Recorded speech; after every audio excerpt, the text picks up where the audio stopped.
নেপাল থেকে আসা ৪০ মেগাওয়াট বিদ্যুৎ যুক্ত হলো জাতীয় গ্রিডে। বাংলাদেশ ও নেপালের মধ্যে চুক্তির মাধ্যমে আনুষ্ঠানিকভাবে বিদ্যুৎ আমদানি শুরু করেছে বাংলাদেশ। দেশটি থেকে আসা বিদ্যুৎ জাতীয় গ্রিডে যুক্ত হয়েছে। ১৫ জুন রবিবার নেপাল থেকে আসা ৪০ মেগাওয়াট বিদ্যুৎ বাংলাদেশ পাবে আগামী নভেম্বর মাস পর্যন্ত। প্রতি বছর শুধু এই বর্ষা মৌসুমেই বিদ্যুৎ দেওয়ার ব্যাপারে দুই দেশের মধ্যে সিদ্ধান্ত হয়।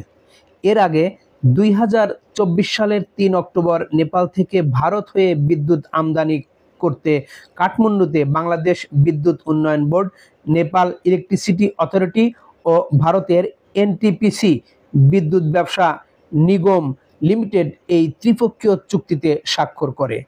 এই চুক্তি স্বাক্ষর অনুষ্ঠানে পরিবেশ উপদেষ্টা সৈয়দা রিজওয়ানা হাসান উপস্থিত ছিলেন। ভারতীয় ট্রান্সমিশন চার্জ সহ নেপাল থেকে দেশে আসা প্রতি ইউনিট বিদ্যুতের দাম পড়বে প্রায় ৭ টাকা। নেপালের মোট বিদ্যুৎ উৎপাদনের ৯০% চাহিদা মেটাতে সক্ষম জলবিদ্যুৎ। উৎপাদন খরচ কম হওয়ায় প্রায় ১৩,০০০ মেগাওয়াট বিদ্যুৎ ভারতের কাছে বিক্রি করে আসছে। এই খাতে আরও বৈদেশিক মুদ্রা অর্জন করতে সক্ষম নেপাল সেই লক্ষ্য নিয়েই চুক্তি হয় বাংলাদেশের সাথে।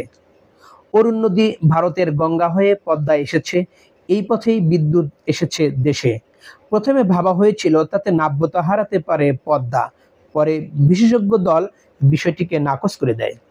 নেপালের ত্রিশূলী প্রকল্প থেকে ভারতের বহরমপুর সঞ্চালন লাইনের মাধ্যমে বাংলাদেশের কুষ্টিয়ার ভেড়ামেরায় জাতীয় গ্রিডে এই বিদ্যুৎ যুক্ত হয়েছে, যেখানে কয়লাভিত্তিক বিদ্যুৎ উৎপাদনে প্রতি ইউনিটে খরচ হয় আমাদের দেশে ১২ থেকে ১৪ টাকা, সেখানে নেপাল থেকে আসা বিদ্যুতের দাম পড়বে প্রতি ইউনিট মাত্র ৭ টাকা। এই চুক্তির একটি বিশেষ দিক হলো নেপালে বর্ষা মৌসুমে উৎপাদন বেশি, এই সময়ে বাংলাদেশের চাহিদাও বেশি। পক্ষান্তরে শীতের শুষ্ক মৌসুমে নেপালে উৎপাদন কম, আবার এই সময়ে বাংলাদেশেও চাহিদা কম। এই সময়ে নেপাল চাইলে বাংলাদেশ থেকেও বিদ্যুৎ আমদানি করতে পারবে। তাই এই চুক্তিতে দুই দেশের লাভবান হবে বলে ধারণা করা হচ্ছে।